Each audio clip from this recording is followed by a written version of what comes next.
Hello everyone, this is Neha Tulsyan from Crescent Creation. Welcome to another video on my YouTube channel.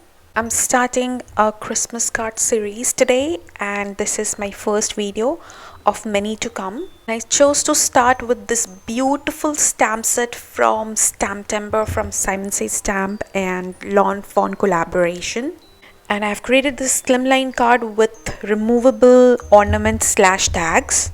So the recipient can take these out of the card and use them as ornaments on their Christmas tree or just as gift tags. Isn't that cute? I think it is. So let's get started. I've already stamped my images here. The images are all from the Sledging by Stamptember stamp set. And here I'm coloring them using my Copic markers. I know a lot of you have the stamp set and a lot of you do not, so don't get upset with me. I'm gonna show a variation where you can use a similar stamp set from Fawn to create this card if you really like it. But I should also point this out that this design is very versatile, so please look into your stash. You must have something that will go with this design and you can create a similar look. So here I'm just continuing to color my tree. The Copic markers that I'm using today are listed on the screen. If you like the color combination, just hit pause and take a screenshot of the video so you have the detail for later use. And now to add some snow effect on my tree, I'm using this glue pen. I went with it on the top of the tree and I'm now going on all those scalloped edges of the tree. And I'm just pouring some of this glitter from Fawn onto the tree. Just dump the excess back in the jar.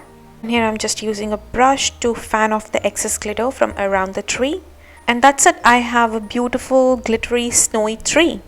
And I'm just gonna do that to all my trees today. I just loved that effect. It's just so beautiful and glittery and snowy.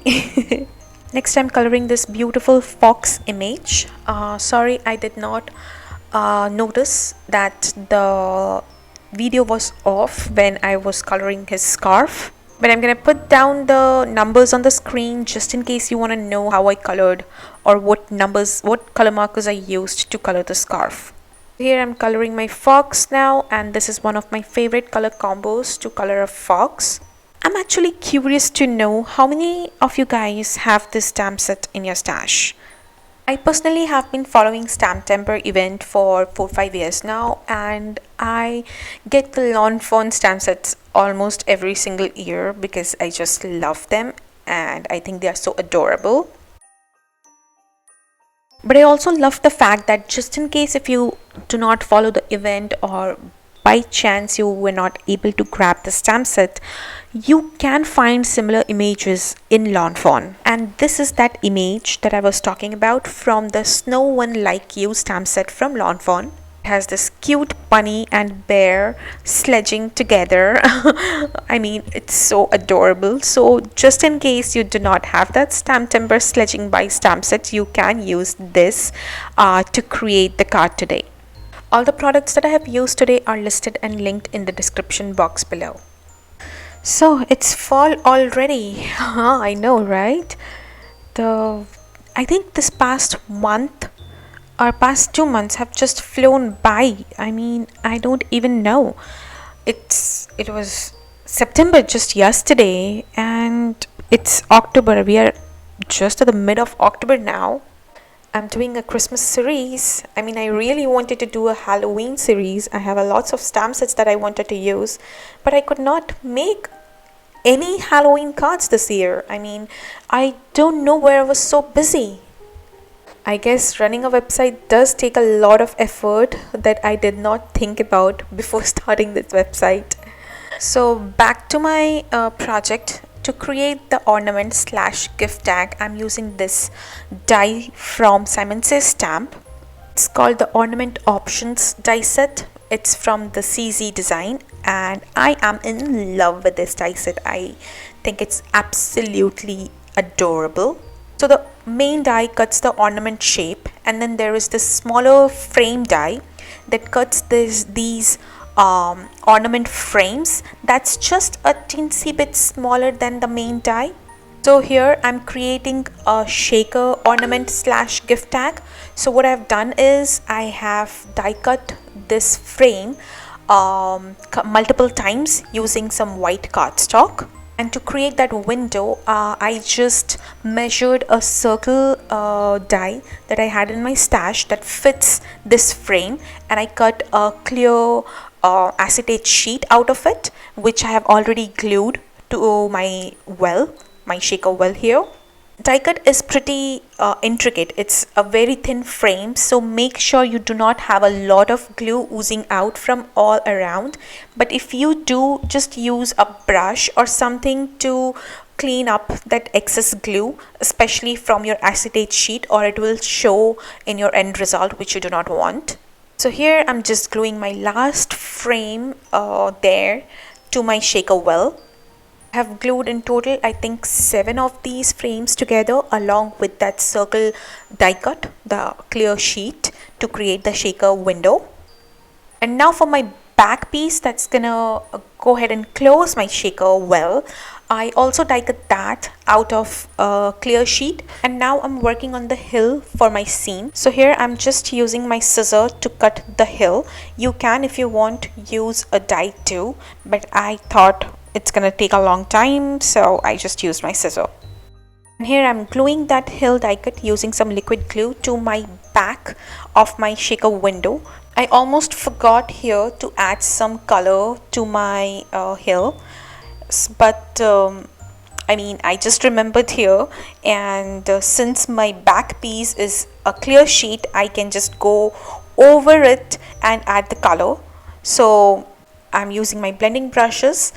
I'm not using any color. My blending brushes already have some color, so I just used my blue and purple blending brush and added some color to the hill here. And I just cleaned off the excess color from the clear sheet using my paper towel.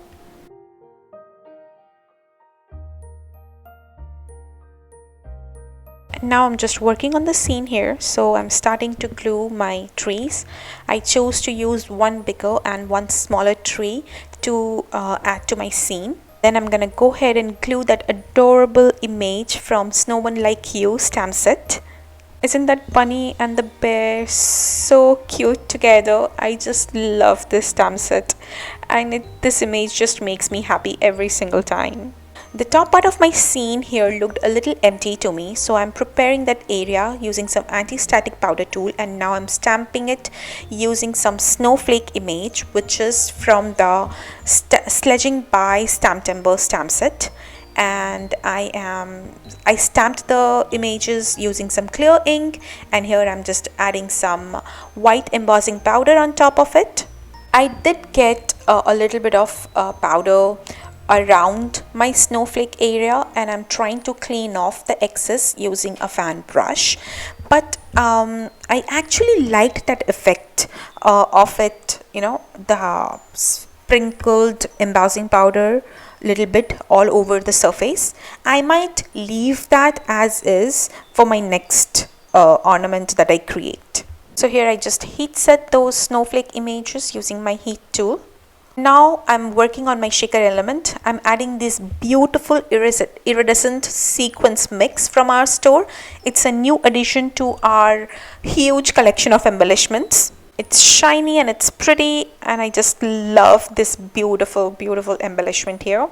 So here I'm just adding some liquid glue behind my shaker well, and I'm just gonna go ahead and glue it in place, making sure none of the sequins are on my way and everything is nice and glued. I'm just gonna hold it here for a few seconds, and then if you want, you can put something heavy and let it dry, but me being me, the impatient person inside me just could not hold on, and I had to shake it and see if it works. Yes, it does. Thank you for the quick drying glue. So my ornament slash gift tag is almost ready. I am adding an extra white die cut behind this ornament because I did not have any other space for my message to be written on, and I thought adding a white die cut just gives me that opportunity to add that to and from and any other message if I want to add for my recipient. And here I'm just using some twine and ribbon from my stash to finish off this tag. I also chose to use this beautiful embellishment from our store. So this is again a new addition to our store. It has these beautiful ornament shaped sequins which goes very perfectly with these kinds of projects. And I just threaded one of those ornament shaped sequins into my red ribbon there, and then I created a bow. I added a little bit of liquid glue just beneath that ornament and glued that sequence in place so that it does not move. And then I added a green rhinestone just on top of it. I thought it just looked even prettier. And that finishes my ornament slash gift tag for today. If I redo this ornament again, I might use a different color die cut at the back. Instead of white, I might use maybe a light blue color, because I think the white just hides all that beautiful frame and the snowflake that I added to my scene. And now I'll move on to creating my card.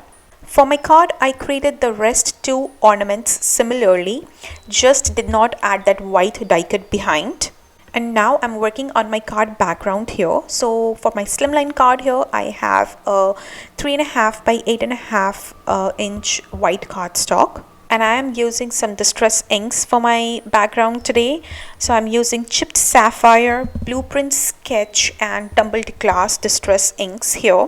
I'm starting with my chipped sapphire and inking the very top of my background, trying to bring that color down, making sure that I have the darkest color at the very top and lighter as I go down. So I'm using my mini blending tools from Reinker here today. I have been using them more and more lately. With my blending brushes, I noticed something. So I do not have a lot of blending brushes. I used to have only one or two blending brushes per color family. And because of that, I was getting a lot of color contamination because it's hard to clean the brushes when you just have one or two brushes for your lighter and the darker colors.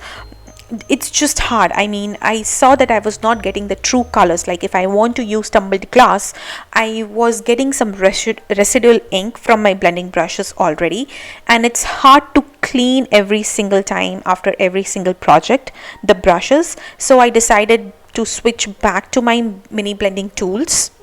I already had like one foam for each color. I did not have a whole lot of those tools, but you don't need that many of the tools. You can just keep ripping the foam and applying the new foam every single time, even if you have like 4 or 5 of these tools. So that's what I have been doing, and I actually like it because this way I get the true color and I don't contaminate my foams, and I just love it.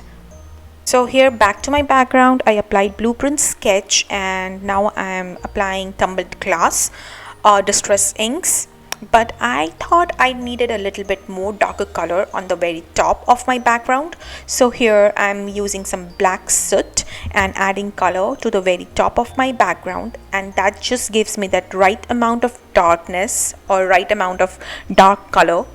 And I just love that beautiful ombre effect from the very dark blue to the lightest blue. So here background is almost ready. I am spritzing it with some water mixed with perfect pearls. I am gonna let this water sit for a few seconds before I blot it dry using my paper towel. And then I'm just gonna add some white splatter all over the background using my Copic Multiliner white ink. You can use any white color or acrylic paint that you have in your stash. I just like the opaque white color that this ink gives. I did not splatter my background a whole lot, but I really liked the fine splattering that I got, and I just love the effect. So here I'm just quickly drying my background using my heat tool.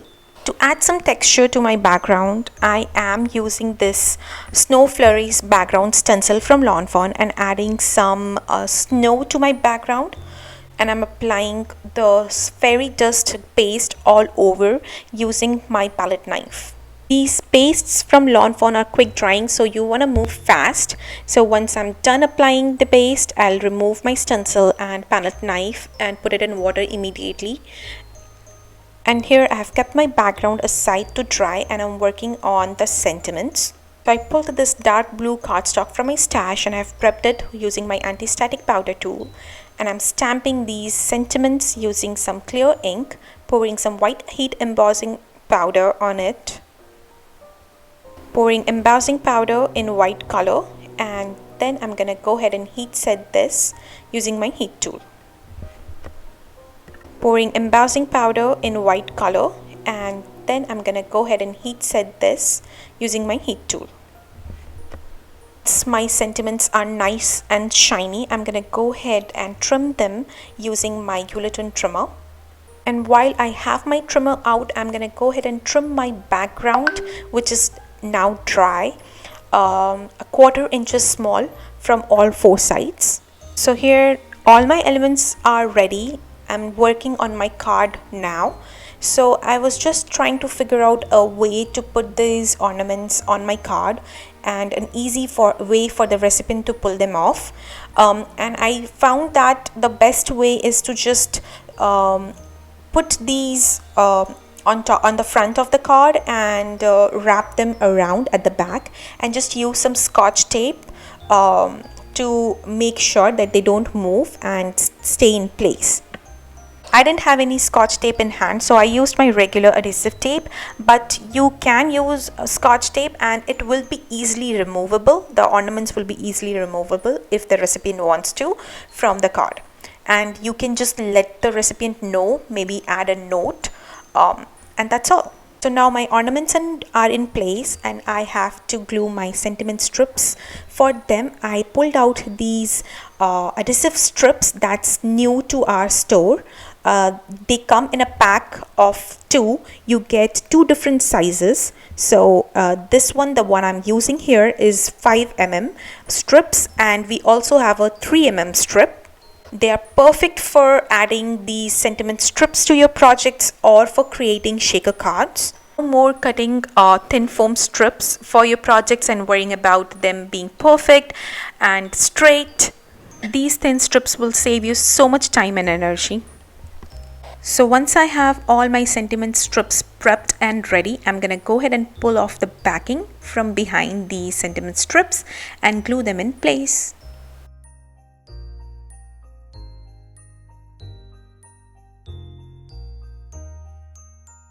Adding some colorful rhinestones to my background here from that same ornament sequence mix.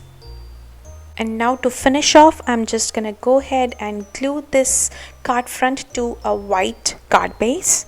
The card base here measures 8.5 by 3.5 inches when closed, and I just have this teeny bit of white border all around because we already trimmed our background earlier.